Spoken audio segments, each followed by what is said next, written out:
আসসালামু আলাইকুম। আমার নাম শোয়েব খান, আমি একজন স্টুডেন্ট। আমি প্রথমে ডক্টর জাকির নায়েককে অভিনন্দন জানাই যে শুধু মুসলিমরাই নয়, এখানে উপস্থিত সবাই আপনাকে নিয়ে গর্বিত। এখন স্যার, আমার প্রশ্নটা হলো, কিছুদিন আগে ইন্ডিয়ান নিউজ চ্যানেলে একটা খবর দেখিয়েছে যে এক মহিলাকে তার শ্বশুর ধর্ষণ করেছে, সে একজন মুসলিম। তখন মৌলভীরা ফতোয়া দিল যে মহিলা এখন তার শ্বশুরকে বিয়ে করবে, তার স্বামী এখন তার জন্য হারাম। এই ব্যাপারটা নিয়ে কিছু বলবেন? ভাই, এই ব্যাপারটা আসলে একটা গুরুত্বপূর্ণ ইস্যু মিডিয়ার কাছে। আর আপনারাও হয়তো জানেন যে কয়েক মাস আগে ইন্ডিয়াতে ইমরানা নামে একজন গৃহবধূ, তাকে তার শ্বশুর ধর্ষণ করেছিল। তখন ফতোয়া দেওয়া হয়েছিল, বেশিরভাগ ইন্ডিয়ান ওলামাই তখন ফতোয়া দিয়েছিলেন। আর একটা দারুল উলুম ফতোয়া দিয়েছিল, যেহেতু মেয়েটাকে তার শ্বশুর ধর্ষণ করেছে, সে তার স্বামীর কাছে ফিরে যেতে পারবে না, সে স্বামীর জন্য হারাম হয়ে গেছে। আর মিডিয়া যখনই দেখে এই খবরটা দিয়ে ইসলামের নিন্দা করা যায়, তারা সেটা লুফে নেয়, তারপর খবরটা চারিদিকে ছড়িয়ে দেয় যেন ইসলাম ধর্মে এই ইস্যুটা ছাড়া আর কোনো ইস্যুই নেই। আর ইন্ডিয়ান প্রেস তারা কি করেছে, বেশিরভাগ চ্যানেলেই খবরটা দেখানো হয়েছে যে ইসলাম ধর্মের উলামা, শিউখ আর মৌলানা তারা বলে একটা মেয়েকে তার শ্বশুর ধর্ষণ করেছে, সে একজন ভিকটিম। কিন্তু ইসলাম ধর্ম কি বলছে? ইসলাম তাকে সাহায্য না করে উল্টো আরো তার নামে বলছে যে মেয়েটা স্বামীর কাছে যেতে পারবে না, সে স্বামীর জন্য হারাম। আর মিডিয়া তারপর এই খবরটাকে চারিদিকে ছড়িয়ে দিচ্ছে, এমনকি আজকেও ছড়াচ্ছে। তবে আমি সবসময় বলি, যদি আপনি মিডিয়ার সামনে কথা বলতে না জানেন, আপনাকে ট্রেনিং নিতে হবে। আর এই ঘটনার কয়েক সপ্তাহ পরেই অন্য কয়েকজন মুসলিম বিশেষজ্ঞ বললেন, না না না, মেয়েটা তার স্বামীর জন্য হারাম নয়, সে স্বামীর কাছে ফিরে যেতে পারবে। যারা ফতোয়া দিয়েছে যে মেয়েটার জন্য তার স্বামী হারাম, তারা ভুল বলেছে। তারপর তারা অমুসলিমদের সামনে এই নিয়ে তর্কযুদ্ধ শুরু করে দিল। আমরা এইভাবে আমাদের দুর্বলতাগুলো অন্যদের সামনে তুলে ধরছি।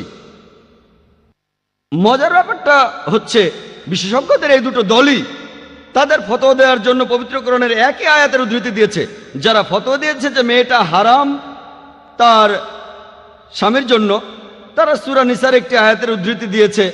সূরা নিসার 22 নম্বর আয়াতে বলা হয়েছে যে নারীদের মধ্যে তোমাদের পিতা যাদের নিকাহ করেছেন, তোমরা তাদেরকে নিকাহ করো না। এখন আরবি ভাষায় নিকাহ শব্দটা দুটো অর্থ আছে, একটা হলো বিয়ে, আরেকটা অর্থ হচ্ছে সহবাস। আর আরবি ভাষা সম্পর্কে ভালো জানে এমন কাউকে জিজ্ঞেস করুন, তিনি বলবেন হ্যাঁ, নিকাহ শব্দটা দুটো অর্থ আছে, একটা হচ্ছে বিয়ে, আরেকটা হচ্ছে সহবাস। আর বিশেষজ্ঞদের প্রথম দলটা, তারাই সংখ্যায় বেশি, তারা হলো দারুল উলুমের একটা বিশেষ গ্রুপ। তারা নিকাহ শব্দটার অর্থ করেছেন সহবাস। তাহলে নিকাহ শব্দের অর্থ যদি ধরে নেন সহবাস, তাহলে কোরআনের এই আয়াত বলছে তোমরা সহবাস করতে পারবে না তোমাদের বোনের সাথে, তোমরা সহবাস করবে না তোমাদের ফুপুর সাথে অথবা খালার সাথে, এবং তোমরা সহবাস করবে না সেই মহিলার সাথে যে সহবাস করেছে তোমার বাবার সাথে। এটার উপর ভিত্তি করে তারা বললেন ছেলেটার বাবা এই মেয়ের সাথে সহবাস করেছে, এখন এই মেয়ে তার ছেলের সাথে সহবাস করতে পারবে না, সেজন্য মেয়েটার স্বামী তার জন্য হারাম। অন্য আরেক দল বলল না, এটার অর্থ বিয়ে। এ নিয়েই তারা তর্ক করতে লাগলো। আমাদেরকে হিকমার সাথে উত্তর দিতে হবে। 1 নম্বর পয়েন্ট, ইমরানা নামে এই মেয়েটার সাথে যা হয়েছিল সেটা সহবাস ছিল না, এটা ছিল জিনাবিল জবর, ধর্ষণ। ধর্ষণ আর সহবাস দুটো আসলে এক নয়, আর ধর্ষণকে আরবিতে নিকাহ বলা হয় না। 1 নম্বর পয়েন্ট। হয়তো বলবেন না না না না, আপনি শব্দ নিয়ে খেলা করছেন, এটা সহবাস, সমস্যা নেই। দেখেন, আমি আগেও বলেছি, যদি কেউ কোনো ভুল কিছু বলে, বিতর্ক করার একটা টেকনিক আছে। যদি কেউ বলে 2 + 2 = 5, আমি তর্ক না করে বলবো আচ্ছা এই নেন, এখানে 2 লক্ষ দিরহাম, আরো 2 লক্ষ দিরহাম, এবার আমাকে 5 লক্ষ দিরহাম দেন। সে তখন বলবে না না না, টেবিলটাকে ঘুরিয়ে দিন। আমাকে যখন এই প্রশ্নটা করা হয়েছিল, আমি বলেছিলাম আমি তর্কের খাতিরে মেনে নিলাম যে নিকাহ অর্থ সহবাস। তাহলে কোরআনের আয়াতটা বলছে যে তোমরা সহবাস করবে না তোমাদের বোনের সাথে, তোমাদের ফুপুর সাথে, তোমাদের খালার সাথে, এবং সেই মহিলার সাথে যে তোমাদের বাবার সাথে সহবাস করেছেন। তার মানে কি এই যে কোরআন সহবাসের অনুমতি দিচ্ছে প্রতিবেশী মহিলার সাথে অথবা অন্য কোনো মহিলার সাথে? তারা বলে না না। আমি বললাম কেন? যদি বলেন যে নিকাহ অর্থ সহবাস, তাহলে কোরআন বলছে যে সহবাস করবে না তোমাদের বোনের সাথে, ফুপুর সাথে, খালার সাথে, আর যে মহিলার সাথে তোমার বাবা সহবাস করেছে। কিন্তু সহবাস করতে পারবে প্রতিবেশী মহিলার সাথে, অন্য যে কোনো মহিলার সাথে। তারা বলল না।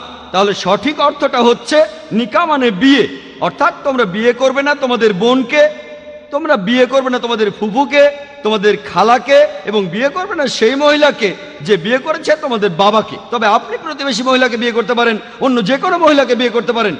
তাই আপনারা লড়াই না করে হিকমা দিয়ে এটা বোঝাবেন। আর কোনো বিশেষজ্ঞই বলবেন না যে আপনি সহবাস বা জিনা করতে পারেন যে কোনো মহিলার সাথে। হিকমার সাথে উত্তর দেন, সমস্যার সমাধান হয়ে যাবে। কিন্তু দুর্ভাগ্যজনকভাবে নিজেরাই একে অন্যের সাথে তর্ক করছি মিডিয়ার সামনে, ইসলামকে সবার সামনে হাস্যকর বানাচ্ছি। আশা করি উত্তরটা পেয়েছেন।